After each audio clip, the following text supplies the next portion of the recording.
මේ දවස්වල ඔයාලා දකිනවා ඇති මේ බුද්ධ ආගමේ විද්‍යාවයි පටලවාගෙන කට්ටිය දෙපැත්තකට වාද කරනවා. ස්වාමීන් වහන්සේලා, ටියුෂන් මාස්ටර්ස්ලා, කතිකයෝ මම දැක්කා FB එකේ සංසරණය වෙනවා. ඇත්තට මොකද්ද මේ විද්‍යාවයි බුද්ධ ආගමයි කියන්නේ? එකක්ද? මොකද්ද මේ? බොරුවක්ද ඇත්තක්ද? මේක කට්ටිය දන්නේ නැතිකම නිසා හරියට පටලවාගෙන තියෙන්නේ. මම අන්නේ පටලැවිල්ල ලියන්න තමයි මේ දේශනේ මම කරන්නේ. බලන්නකෝ මේ කට්ටිය කියන කතාව. ඔන්න මං හඬපර ටික දානවා. ඒතර සයන්ස් කරපු කෙනෙක්නේ. ඒතර ආපහු සයන්ස් වලින් බුද්දිසම් ප්‍රූව් වෙනවද? ඒ මට හිතන්නේ ගලප ගන්න හොඳ නෑ. මොකද අර world view ගොඩක් වෙනස්. දැන් අපි කියමු අර ආගම යනු මිත්‍යාවක්ද විද්‍යාවක්ද හෝ විද්‍යාව හෝ මිත්‍යාව අතරද කියන මේ සංවාදයේ කැලලක් නෙමෙයි. මේක නෙමෙයි සමහරට ඔය සමාජ මාධ්‍යවල ඒ මතු කරන ප්‍රශ්නේ. ඒක වෙනම ප්‍රශ්නයක්. ඒක බණ කියන්න පුළුවන්. ඊට පස්සේ ආලෝකය පතුරවන්න පුළුවන්. ඊට පස්සේ අය අන්ධකාරය පතුරවන්න පුළුවන්. භාග්‍යතුන් වහන්සේට පුළුවන් පින්වත්නි මෙන්න මේ සිසාශ්‍රී ලෝක ධාතුවට හැන්න බණ කියන්න. විද්‍යාව වැලි කැටයක් වගේ බුදුදහම ඉදිරියේදී දුහවිලි අංශුවක් වගේ බොහොම පුංචි එකක්. මේ විද්‍යාවට අභියෝග කරමින් පවා යන්න පුළුවන්. ඉතින් වැලි කැටයකට පුළුවන් ද මහ පොළොවක් හොල්ලන්න. විද්‍යාව බුදුදහමට සමාන කරන්න ගියොත් ඒ තරම් ගොංකමක් තවත් නැහැ. විද්‍යාවෙන් උත්තර දෙන්න ගියොත් අනාථය වෙනවා. පින්වත්නි බුදුරජාණන් වහන්සේ නම් මේ මුළු සක්වල මේ සක්වලට එහා ඈත දුර තියෙන වෙනස් සක්වලව තවත් සක්වලව කෝටි ලක්ෂයක් සක්වලව පරික්ෂා කරලා බලලා තමයි උඹලා කියනවනේ විද්‍යාව වැලි කැටයක් විද්‍යාවට අභියෝග කරමින් මේ ගමන යන්න පුළුවන් කියලා. විද්‍යාත්මක මෙවලම් පාවිච්චි කරමින් තමයි උඹලා ඔය කතාව කියන්නේ. ගලවපල්ලා ඔය සිවුරාස්සේ තියෙන බ්ලූටූත් එක, බ්ලූටූත් මයික් එක, ඊළඟට විසි කරපල්ලා ලැප්ටොප් එක පැත්තකට, iPhone එක පැත්තකට විසි කරපල්ලා. විසි කරගලා කරත්තේ ඉඳගෙන ඔය බණ මුළු ලංකාවට ඇහෙන්න අර ආහමඳුරු කෙනෙක් කිව්වේදී ලෝක ධාතු ගණනාවකට ඇහෙන්න රහත්තුන්ට බණ කියන්න පුළුවන් කියලා. අන්න ඒ වගේ අඩුම තරමේ ලංකාවටවත් ඇහෙන්න ඔය උඹලා සෙට් එක එකතු වෙලා බණ කියලා පෙන්නපල්ලා. උඹලගේ රහතන් වහන්සේ 이르දීන්නේ සේරම කරන්නේ. එහෙනම් ඔය නවීන තාක්ෂණික මෙවලම් විසි කරලා 이르දීෙන් බණ කියලා පෙන්නපල්ලා ලෝකෙටම ඇහෙන්න. ඊළඟට ඔය පිටරටත් යනවනේ. ඉතින් පිටරටවල් වලත් ඔය ප්ලේන් එකට ටිකට් ගාස්තු දෙන්නේ නැතුව 이르දීෙන්ම ඵලයල්ලා. ගිහිල්ලා පෙන්න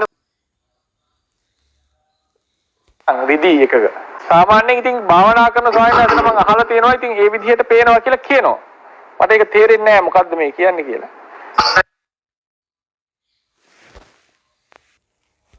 තිරිසන් වගේ හැසිරෙන්න ගන්නවා කියන අනාගතේ. මේ බුදුරජාණන් වදාළදී නෑ ඒක කොහෙත්ම වෙන්න විදියක් නෑ. අංගුත්තර නිකායේ පංචක නිපාතේ මාතා පුත්ත සූත්‍රය. පොඩි හාමුදුරුව බලන්න අම්මා නිතරම ගිහිල්ලා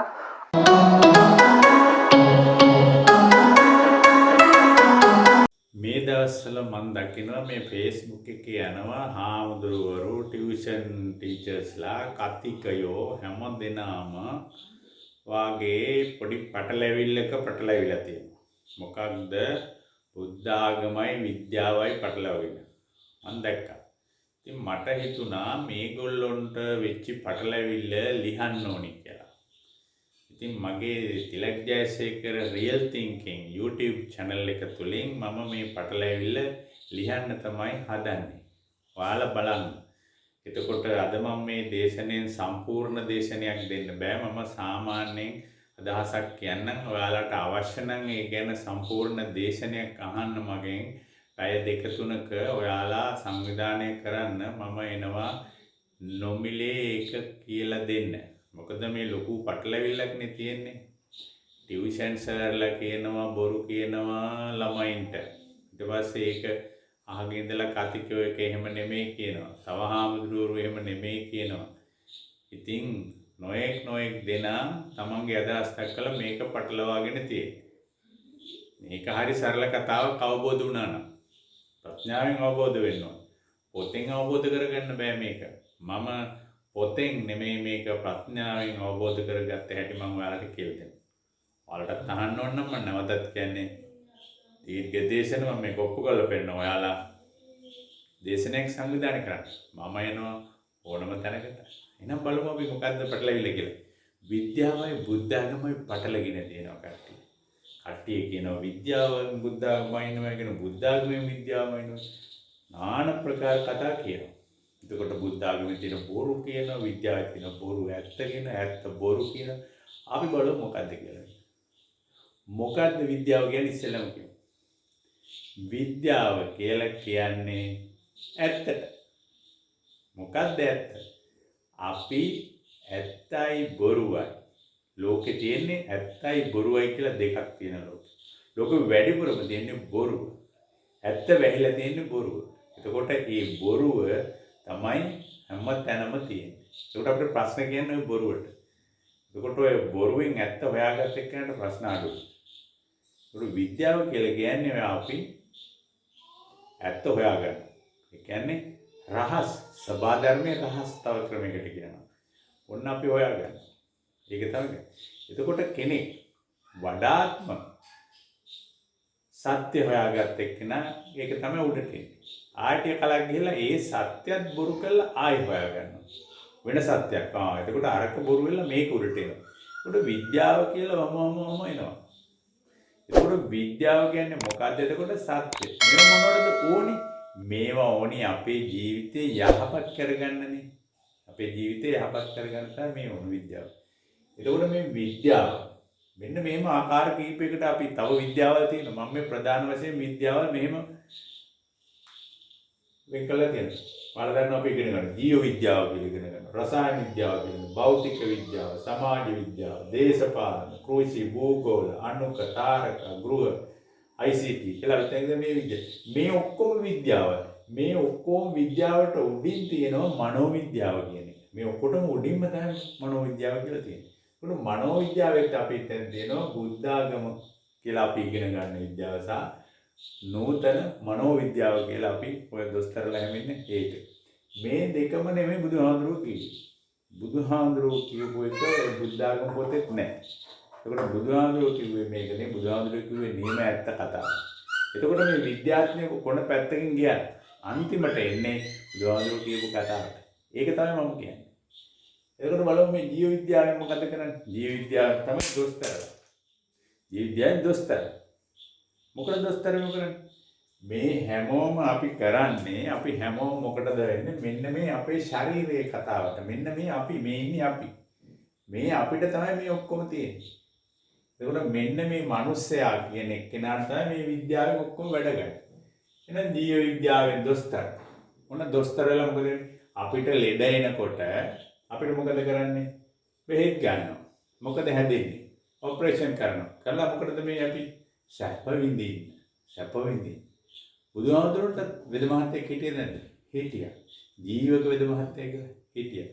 බුදුහාමුදුරන්ට ඒ අතිසාරය හැදුනද නැද්ද? හැදුනා. බුදුහාමුදුරන් වයසට ගියාද නැද්ද? වයසට ගියා. එතකොට අන්න ඒවට ප්‍රතිකර්ම කරලා ජීව විද්‍යාව කියලා රසායන විද්‍යාව. එතකොට අපිට මේ ඇඟට අපිට බෙහෙත් ඕනේ. එතකොට බෙහෙත් කොහොමද මේක වැඩ කරන්නේ? එතකොට කැක්කුමක් එනකොට ඒක නතර කරන්නේ කොහොමද? එහෙනම් ඇඟ හැදිච්ච හැටි කොහොමද? කොහොමද කැක්කුම එන්නේ කියලා දැනගන්න ඕනේ. ඒ අනුව තමයි අපිට මේ බෙහෙත් දෙන්නේ. ඊළඟට අපිට ඉක්මනට යන්න ඕනේ එහෙම. එතකොට අපිට කාර් එකක් වාහන හදනවා අපිට හිමීට යන්න බෑ ඉක්මනට යන්න වේගෙන් යන්න. ගොඩාක් දුර පයින්. ඒවට තමයි කාර් වාහන ප්ලේන් ජෙට් මේ ඔක්කොම තියෙන්නේ. ඒවට කියනවා අපි භෞතික විද්‍යාව කියලා. භෞතික දේවල් තව දැන් අපිට අපි නා ගන්න ඕනේ සීතලයි. සීතල බලයත් කියන අපිට රස්නේ කරගන්න. නේන වතුර ටික රත් කරනවා. භෞතික විද්‍යාව කොහොමද රත් වෙන්නේ? ආන්නේ. දැන් භෞතික විද්‍යාව. වයින්නවා කොහොමද භෞතික විද්‍යාව? සමාජ විද්‍යාව. දැන් මේ ඔක්කොම මිනිස්සු ගොඩාක් ඉන්නකොට එක ප්‍රශ්න. එක ප්‍රශ්න විසඳන්න සමාජ විද්‍යාව. ඊට පස්සේ නීති හදනවා සම්මත කරගන්නවා. මේක මෙහෙම කෝ මේක මෙහෙම කෝ මේක මෙහෙම කෝ කියලා. ඊට පස්සේ දේශපාලන විද්‍යාව. ඒත් මොකටද මේ මිනිහට මේ ඔක්කොම මිනිහට තියෙන මිනිහගේ විද්‍යාව පාර්ලිමේන්තුවල. ඊට පස්සේ අපිට කෑම ඕනේ. ඒකට කියනවා අපි කෘෂි විද්‍යාව කියලා. එතකොට අපිට කන්න ගොඩක් ඕනේ. එතකොට මේ සත්තු වෙනවා. එතකොට මේ සත්තුන්ගෙන් බේරගෙන අලුත් ඉක්මනට හදාගන්න, රස ඒවා හදාගන්න කොහොමද කියලා කෘෂි විද්‍යාව. භූගෝල විද්‍යාව. අපි පරිසරය. මොකද පරිසරය තමයි අපි ජීවත් වෙන්නේ. පරිසරය නැත්නම් අපිට මොකොත් කරන්න බෑ. ඒකට කියනවා භූගෝල විද්‍යාව කියලා. එතකොට අපේ ඇහැට පේන්නේ නැති වුත් ඉන්නවා. අපිට දැන් ලෙඩක් එහෙම හැදුනම් වෛරස් උනේ එහෙම හැදුනම් පේන්නේ නැහැ. මොකාගෙන්ද මේක වෙන්නේ කියලා අපිට එතකොට විද්‍යාව කියලා දියුණු වෙදලා අන්න අනුක විද්‍යාව කියලා අපිට වෙනම ඇසට නොපෙනෙන ඒවා බලන්න අපි මේ භෞතික විද්‍යාව පාවිච්චි කරලා අන්වීක්ෂයම හදලා ඒක කරනවා. ඒ තාරක විද්‍යාව. දැන් මේ ලෝකෙ මදි වුණාම අපිට තවත් කොහෙද යන්නේ කියලා අපිට තව ඒවා හොයන්න. ඊට පස්සේ ගෙදර කෑම බීම හදන්නේ ආහාර විද්‍යාව. කෘෂි මේ ගෘහ විද්‍යාව. කන බොන හැටි උයන හැටි. ඒ මොකද ඒත් අපිට ඊට පස්සේ ICT කියන්නේ අලුතෙන් තියෙන විද්‍යාව. කොම්පියුටර් විද්‍යාව. කොම්පියුටර් විද්‍යාව මොකද? ඒත් අපේ වැඩ පහසු කරගන්න හැටි. ඒක වෙනම එකක්. අපිට ඕන විදිහට මිනිස්සු කරන විදිහට හදලා භෞතික පාවිච්චි කළා. ඒ විද්‍යාව තමයි. මේ හැම විද්‍යාවකින්ම කරන්නේ මොකද්ද? මෙන්න මේ මනුස්සයාට. මනුස්සයාට සැප ලබා ගන්න. හරි. මේ ඔක්කොම දන්නවා. අපි මිනිස්සු ඔක්කොම දන්නවා. එහෙනම් මේ ඔක්කොම ගන්න පුළුවන් අපිට. තියෙනවනේ මේ හැමෝටම මේ දෙන. අපි ගමු දොස්තර කෙනෙක් උදාහරණ. වෙන්න දොස්තර මහත්තයා. දැන් දොස්තර මහත්තයාට සැප තියෙනවා හොඳට. මෙහෙම විඳගෙන යනකොට මෙයා වයසට යනවා. මෙයාත් ලෙඩවිල මෙරිලා යනවා. අන්න යාට එතකොට දුකක් එනවා. දුකක් වෙනවා. ඒකට මොකද්ද හේතුව? අන්න ඒක තමයි බුදුහාමුදුරුවෝ දේශනා කරන්නේ. ඒකට බුදුහාමුදුරුවෝ මේ විද්‍යාව හැම විද්‍යාවකම ඉගෙන ගත්තා. එයා පරතරටම ගියා ඒවා. ඒ පරතරටම ගිහිල්ලා බුදුහාමුදුරුවෝ කිව්ව අර ඇක්ටීරියා වනේ කොළ ටිකක් අතට අරගෙන මෙන්න මේ අතට ගත් කොළ ටික හා සමානයි මම ඔයාලට කියලා දෙන ටික. මම අවබෝධ කරගත්ත ඒවා මේ වනාන්තරයේ වගේ. එතකොට මේ ටික තමයි. මොකද මේවා එකකින්වත් අන්තිමට වැඩක් නැහැ. මොකද්ද අපිට මේ ඔක්කොගේම අන්තිමට මේවා ඔක්කොම මොකද්ද වෙලා තියෙන්නේ? ඇති වෙලා පවතිලා නැති වෙලා යනවා. අන්න ලෝක ධර්මතාවය. ඕකට තමයි බුදුහාමුදුරුවෝ බුද්ධ ආගම කියන්නේ බුද්ධ දර්ශන. බුද්ධ ආගම කියලා දැන් ඔක උගන්වපු හැටි පොත්පත්වල ලියලා හාමුදුරුවෝ කියලා ඉන්නේ වෙන එකක්. ඒක නිසා තමයි පැටලෙන්නේ. ඒකෝර විද්‍යාව කියන්නේ සත්‍යයට සත්‍ය පරම සත්‍ය තමයි බුදුහාමුදුරුවෝ දේශනා කළේ. මොකද්ද ඒ පරම සත්‍ය? මේ අපි ගැන තමයි කතා කරන්නේ. අපි ගැන.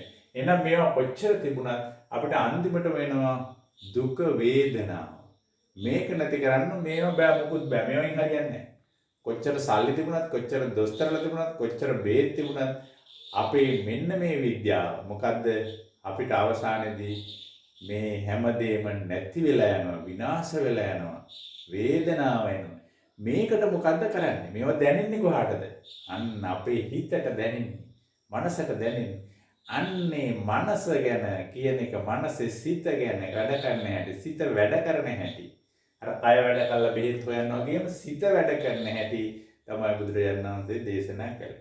එතකොට මේ සිත වැඩ කරන එකට තමයි අපි කියන්නේ බුද්ධ ආගම කියලා. බුද්ධ ආගම කියලා අපේ පොතේ තියෙන නියම බුදුහාමුදුරුවෝ කියපු එක නෙමෙයි. ඒවා වෙනස් වෙවි ඇවිල්ලා. හැබැයි ඒවා තුලින් යනකොට තමයි අපිට තේරෙන්නේ ඇත්ත කතාව ගැඹුරින්.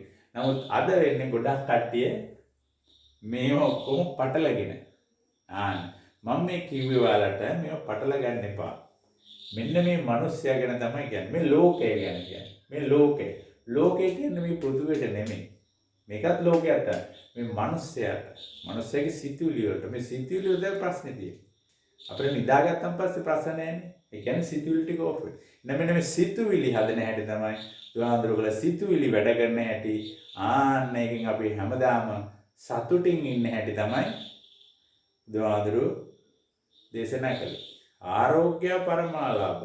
ඔය අපිට නිරෝගීකම තමයි උතුරන. කොහොමද නිරෝගී වෙන්නේ? මොන නිරෝගී? මානසික නිරෝගීකම සහ කායික නිරෝගීකම දෙකක්. ඒකට කායික නිරෝගීකමට වඩා මානසික නිරෝගීකම අපිට තියෙනවා. ඔව්. එතකොට සන්තුෂ්ටි පරමන්දන. සල්ලි නෙමෙයි අද ඩොලර් නෙමෙයි රුපියල් නෙමෙයි සන්තෝෂයෙන් ඉන්න හැටි කොහොමද කියලා දුන්නේ. නිබ්බාන පරමං සුඛං. පරමම සැප මොකද්ද? පාර්ලිමේන්තුවට යන එක නෙමෙයි. ජනාධිපති වෙන එක නෙමෙයි. නිර්වාණය. නිර්වාණය කියන්නේ මේ ලෝකයේ සිස්ටම් එක අල්ලගන්න. සිතුවිලි ගැන කතාවක් මේ කියන්නේ. මේක තේරෙන්නේ නැතුව හරියට මෙන්න මේවා වෙන වෙනම ඉගෙන ගත්තාම තියෙන ප්‍රශ්නේ.